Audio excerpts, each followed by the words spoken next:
What's up, guys? Welcome to the Team Arnold podcast, where we talk about everything bodybuilding, life, business, and we even go deeper into the aspects of bodybuilding and everything that it encompasses. Today on the episode, we have Matt Arnold and his pro debut for all three of the competitions that he did, his experience with this from his first time turning pro all the way until his pro debut now, the differences that he experienced there, and all the nuances that changed, what stayed the same, and even a little bit on the extreme side of things as to what happened after his last show.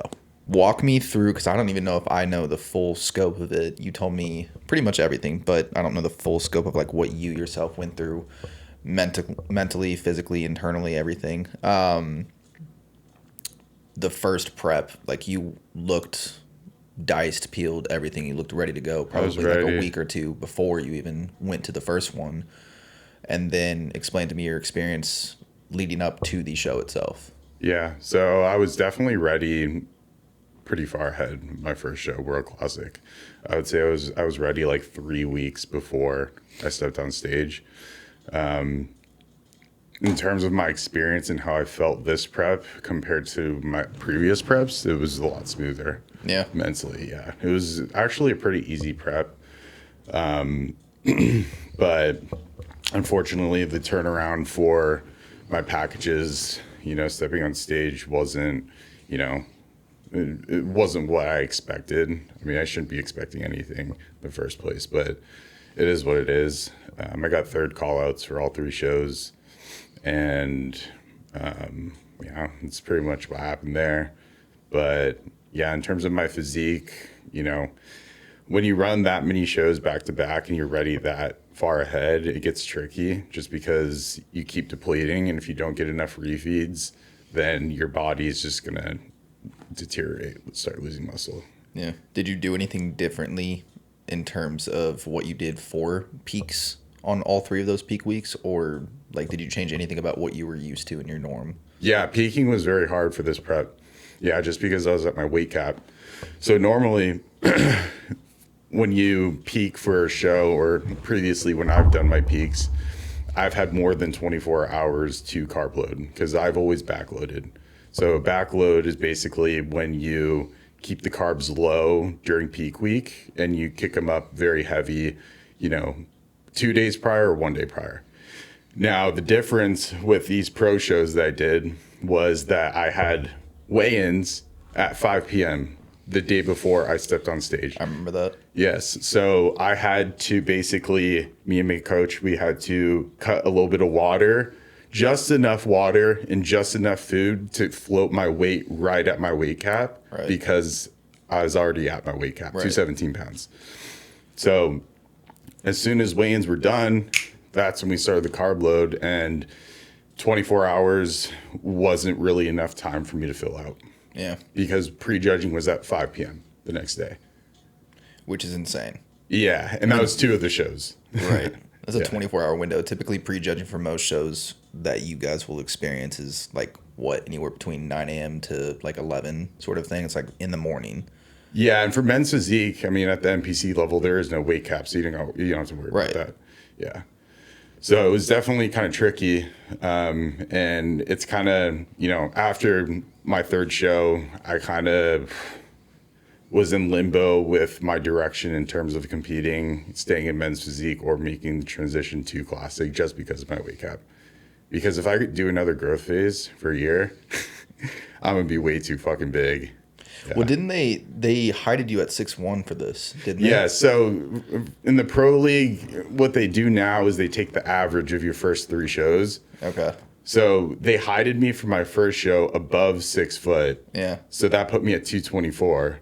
Right. But we planned accordingly for my weight to be 217. Right. So, I mean, my peak would have been a lot different if I had known that my height was above 6 foot, but it just depends on who's hiding you, right? Yeah. And then my next two shows, I was hided at 5'11.5", which puts me at 217 versus 224, which is a 7-pound difference, which is a lot of wiggle room for peaking. Very much so. Yeah, because that would have given me 2 days to basically. That makes load. more sense in my case, I guess, because I was thinking in my head, if you got heighted at 6'1", I forgot about the averaging of the heights and everything. So if they heighted you at 5'11" for the next 2, you're averaging between like 5'11 and a half, 6 feet, which means your weight cap is 217. Whenever you said 6'1" and they had you at, I think 224 is the weight cap for that. Right.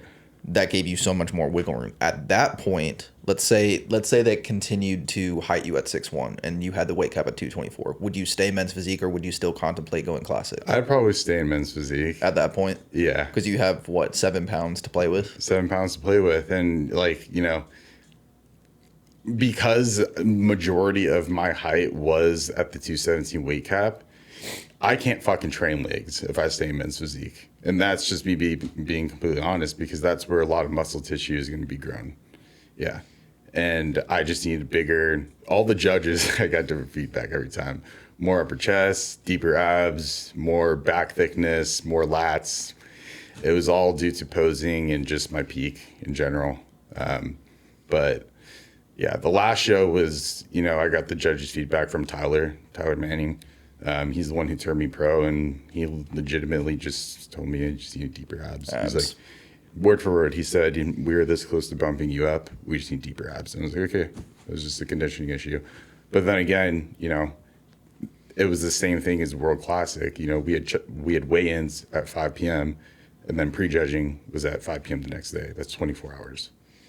Yeah, that's difficult to monitor everything that you need to peak correctly.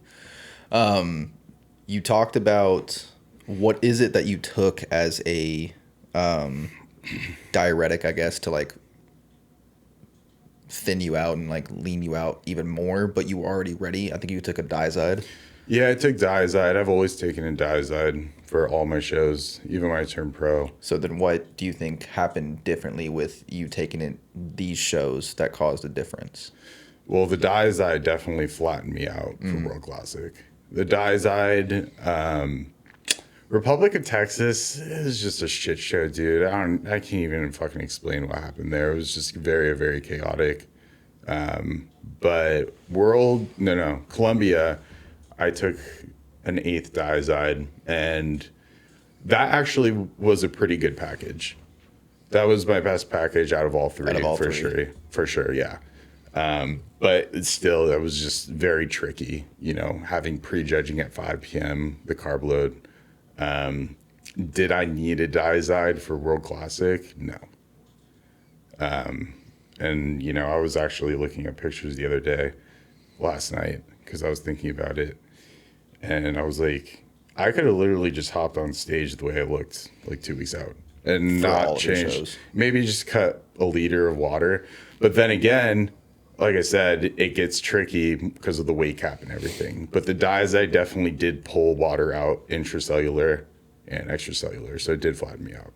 I was going to lead into that. What is for people that don't know, what is the benefit of taking Diazyde versus not taking it? Really depends.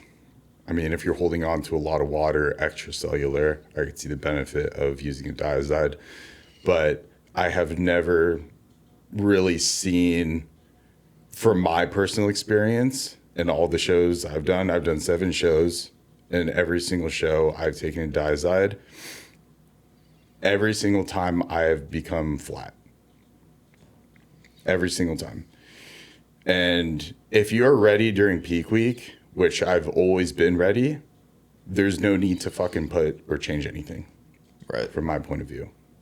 Right. So if you're ready, which you should be during peak week, there's no fucking magic trick. There is none. Yeah. You're ready or you're not. You're not going to pull some magic fucking string unless there's a hormonal issue that you figure out like right off the bat with like estrogen. That's a big one. Like if your estrogen is through the roof, like you got to get that squared away like ASAP. And you probably want to take exemestane, Romacin, because it's a suicide inhibitor and that'll crash it immediately. Mm-hmm. Yeah, because if your estrogen's too high during peak week, then you're going to look like you're holding on to fat, but it's really just water weight. If you could break down peak week in the simplest of forms, how would you, I know everybody's body is different, but how would you, from Monday all the way until Saturday of show day, what should a strategy be? Or I guess there's technically kind of 3 because you can do linear, front loading, back loading, but if you can explain it in the simplest of forms of like what a peak is, because I feel like a lot of people take a peak week and they think, okay, I just need to deplete so that I can show up on stage as shredded as possible. But you can flatline yourself and flatten yourself out to the point where that's a very good question. Good. That's a very, very good question. So in my particular case, we should have front loaded for World Classic. So front loading is basically kicking up the carbs very high and slowly titrating down to basically drop off the water weight slowly. Now that's front loading. Backloading is the complete opposite. It's keeping the carbs super low, staying pretty flat, and then quick backload at the end. Now, that's a riskier approach, obviously, but the results you can get from a backload, if done properly, in my opinion, are always the best. If you are ready and you don't have to worry about a weight cap or anything, just do a linear progressive load. Just slowly increase the carbs incrementally every day during peak week. And then Friday, Thursday, they'll give you like a little buffer of either to increase more or decrease a little bit. Yeah, so there's a lot of different strategies to peaking. For men's physique, I think if you are close to your weight cap, front loading is definitely going to be not only the safest route, but the most strategic in terms of coming in sharp. And that's what you had wanted to do with me, but we ended up doing more of a linear. Yeah, we did more of a linear / backload with you. We did that for the OCB show. Yes. And then I just kept it the same for the NPC show just because I already, the data already. Yeah, and I hadn't front loaded you before, so I didn't want to take the risk. But I wanted to trial that with you if we did a third show. And I'm definitely going to trial that with you for the next one just to see how you look. Mm-hmm. Yeah. But, I mean, your peak was on fucking point for OCB. The NPC show could have come in a little bit tighter, but, I mean, you're never going to fucking hit a peak 100%, especially for your first fucking prep. For pro debut versus whenever you turned pro, your experience from the differences of those shows, both the political side of things in terms of judging and then just your overall experience, what do you think the differences were there for you? There were a lot of differences. The first one I'd like to talk about are the PEDs I was taking. So for my national debut when I turned pro, I was taking Mass P, which is a short ester, and I was taking Tren acetate, which is a short ester as well. And then obviously testosterone. Orals, Winnie, Proviron, took those as well for my pro debut. But the difference in compounds that I took with my pro debut, I didn't take any short esters. So we just kept Mass D in the whole time, and we actually just kept Primo in, and we didn't use any Tren. Okay. Yeah, just because I respond very well to Tren physically, but mentally I become a fucking asshole. I don't hear of many cases that people don't become an asshole. No, some people take Tren like very, very well, and they don't get any bad side effects. Interesting. Surprisingly. And then there's some cases where you just become a fucking nut job. Yeah, so like I was running like 300 Tren for 3 months, and I was a fucking asshole, dude. I couldn't sleep.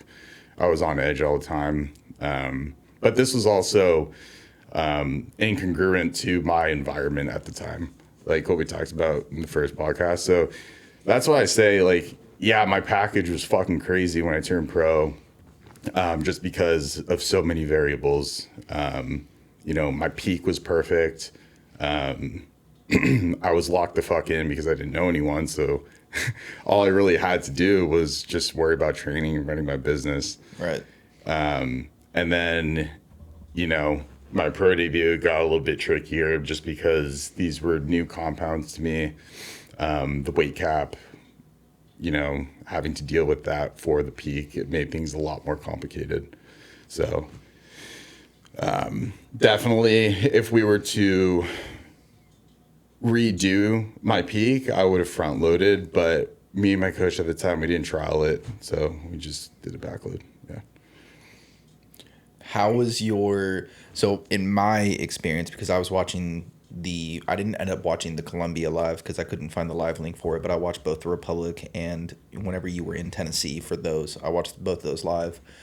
And regardless of the conditioning aspect to it, I noticed in the first show, showing up on stage and doing your routine, you were a little bit shaky. And I don't know if that was either nerves or you were depleted to the point where you were literally shaky because you couldn't flex or anything like that. I think I was shaking just because I was trying to flex my abs so hard and I could literally feel that they weren't deep. Yeah. Yes, because I was flat.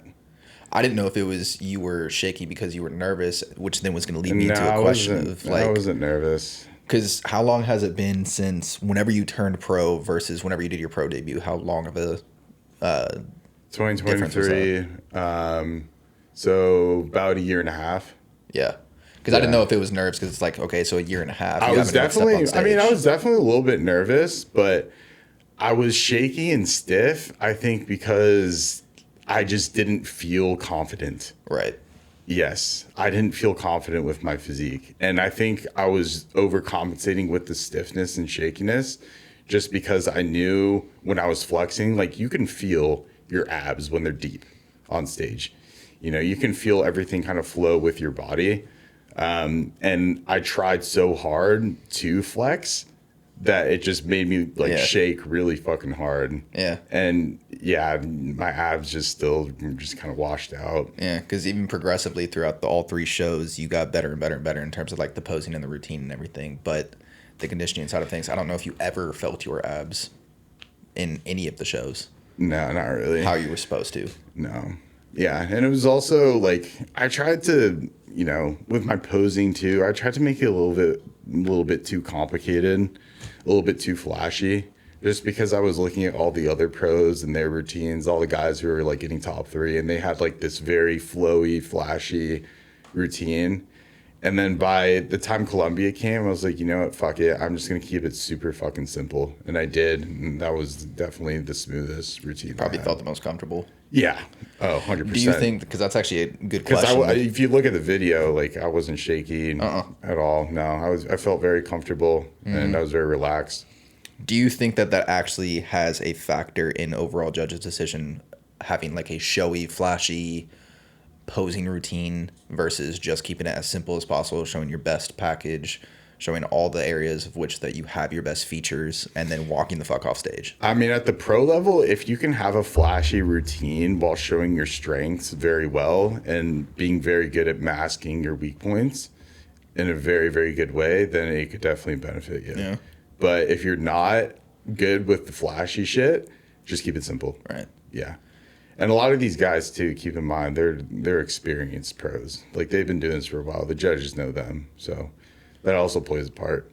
But yeah, for anyone new to the pro league, like just keep it fucking simple. Yeah, just hit your front pose, hit your back pose, and walk the fuck. Because I see all these videos on Reels, TikTok, everything of these people posing, not even at the pro level, and they're doing, well, at the pro level, how long do you have? 30 seconds? 45?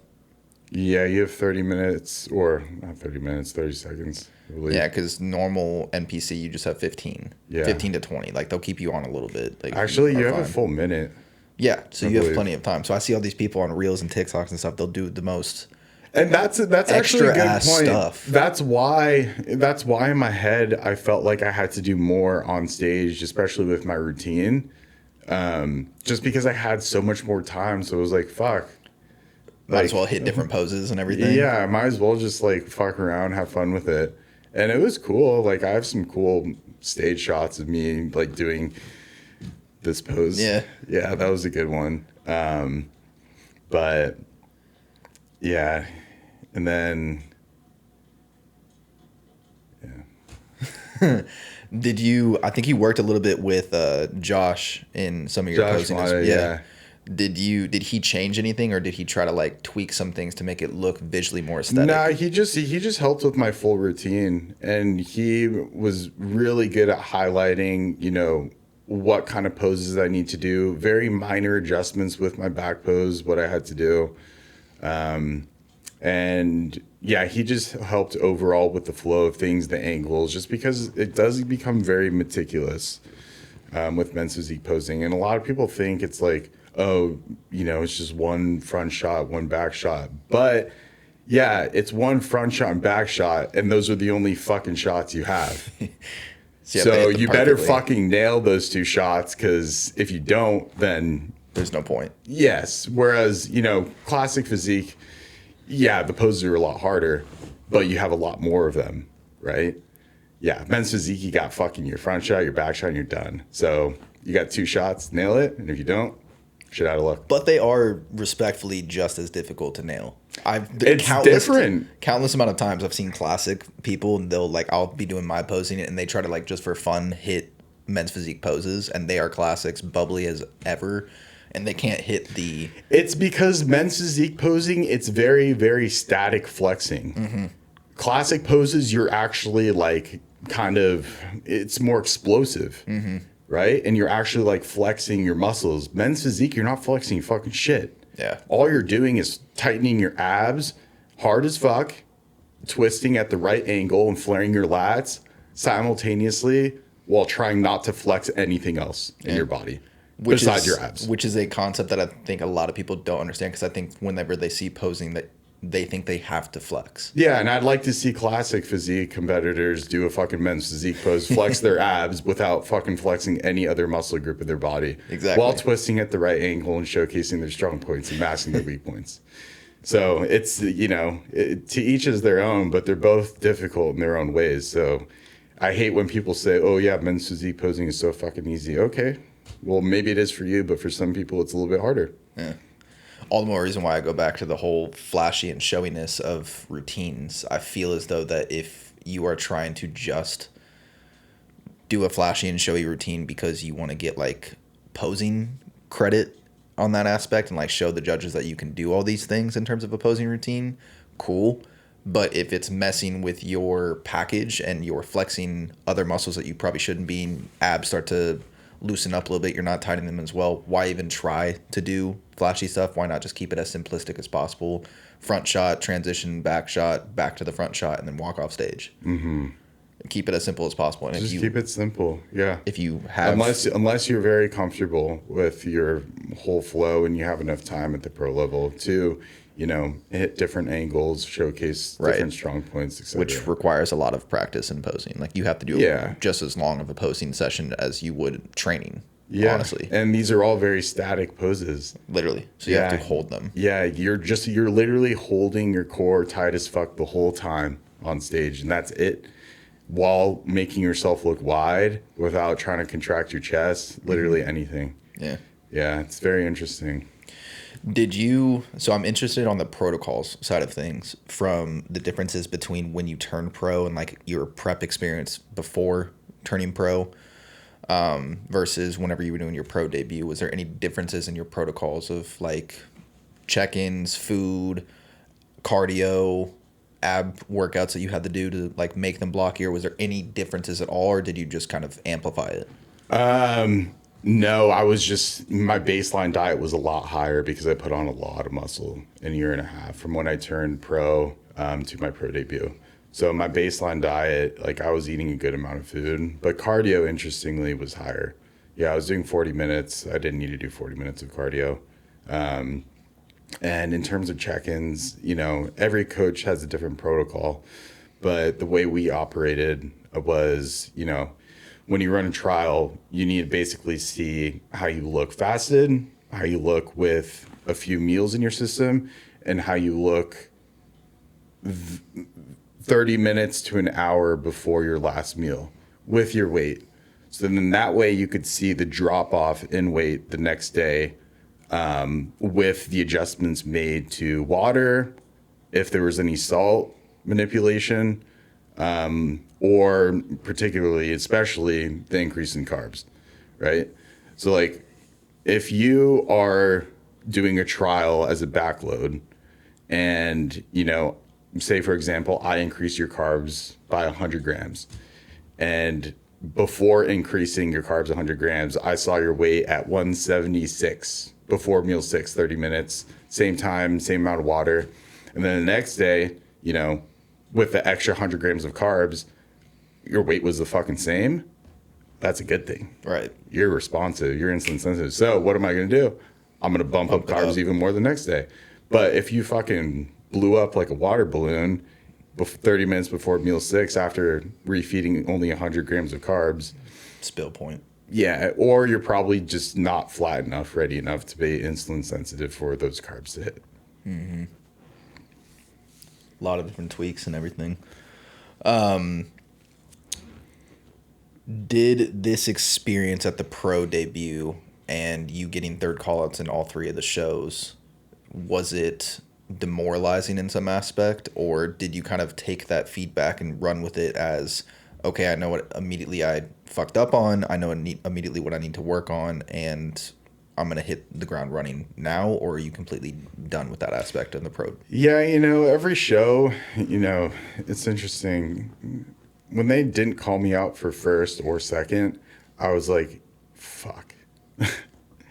That happened the first time. The second time, I was like, are you fucking kidding me? I got really pissed, actually, the second time. The third time, I was like, okay, I'm fucking over it. The thing with bodybuilding is there's a lot of highs and lows. And you're not going to always win.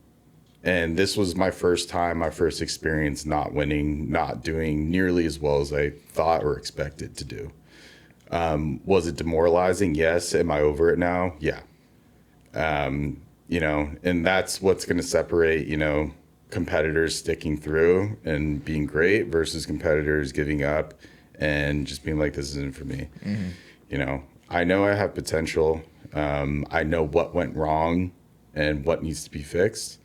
So if I stick with men's physique, I'll probably do Texas Pro next year. Cool. But I'm still in limbo right now. Right now we're just we're so busy.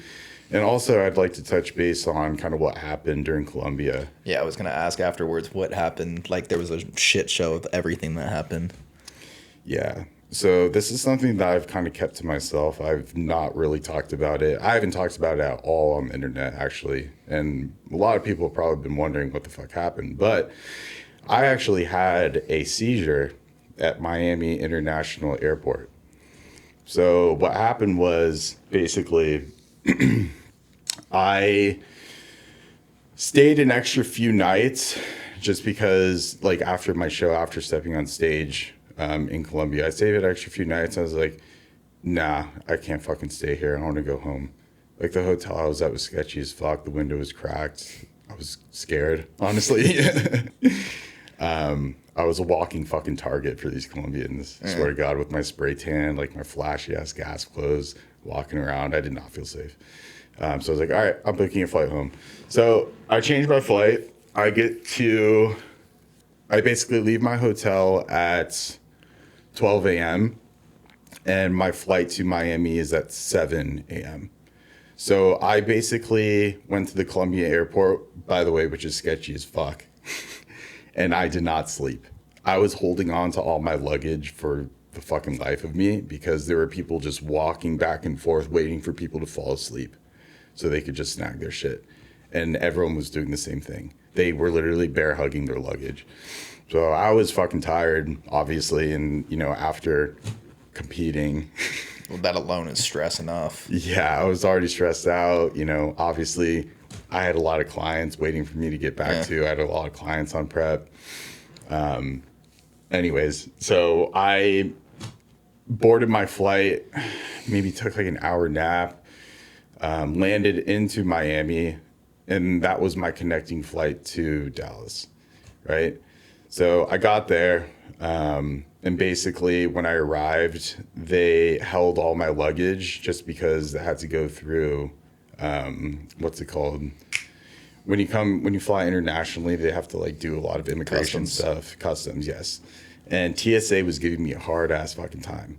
Yeah. So basically I got there, they held my luggage, and there were like 10 TSA guards all in their office, and they were all looking at me, and they take all my bags and they basically they just dumped everything on the table, and they were like, what's this? What's this? What's that? Why do you have this? Literally everything, handpicking. And I was like, this is testosterone. It was like, why do you have testosterone? I'm like, I'm a fucking bodybuilder. I just came back from Colombia doing a pro show. Like, if I don't take this, I'll die. And there was like a little vial of HGH. I said it was a peptide. Like, what's this? I was like, it's a peptide. It's legal. I work for a company. It's called Algo, Algo RX. Like, you want me to show the website? And then I had some other stuff, like a bunch of vitamins mixed with my orals that I was taking, like Proviron. They're like, what's all this stuff? It's like, those are all my fucking vitamins, dude. Like, what else do you want from me? So they flagged you for everything. For everything. And they were taking their sweet ass time. And I kept telling them, like, hey, like, let's pick it up. I have a connecting flight. Like, I'm going to miss it. And 30 minutes goes by. They're like, okay, you're good to go. Pack all your shit. And they just left everything there. And I was so fucking heated, dude. That's when my fucking stress levels, I felt like, just talking about it, I'm getting fucking angry. That's when, like, I started to get really, really upset because I knew I was cutting it close to my flight. And then basically I packed all my stuff. I walked to the gate and the lady was like, oh yeah, the gates have closed. The flight's about to take off. You're going to have to wait till the next flight at 9 p.m. And given this was at 10 a.m. And that's when lights out. Don't remember fucking anything. I remember I was sitting down. I was dizzy. My lapse of time was non-existent. I had 2 TSA guards basically asking me my name, where I'm from, my age. And I had a really hard time answering them. Very, very hard time. I didn't really know where I was. And it took me about 20 minutes to realize what just happened. And they were like, you know, taking my blood pressure. They kept asking me questions. They kept making phone calls. And I was like, what the fuck's going on?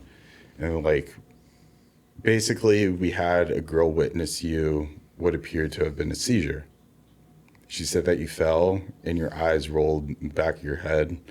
And I don't know if, and they were like, I don't know if you could tell, but your tongue's pretty beat up. Yeah.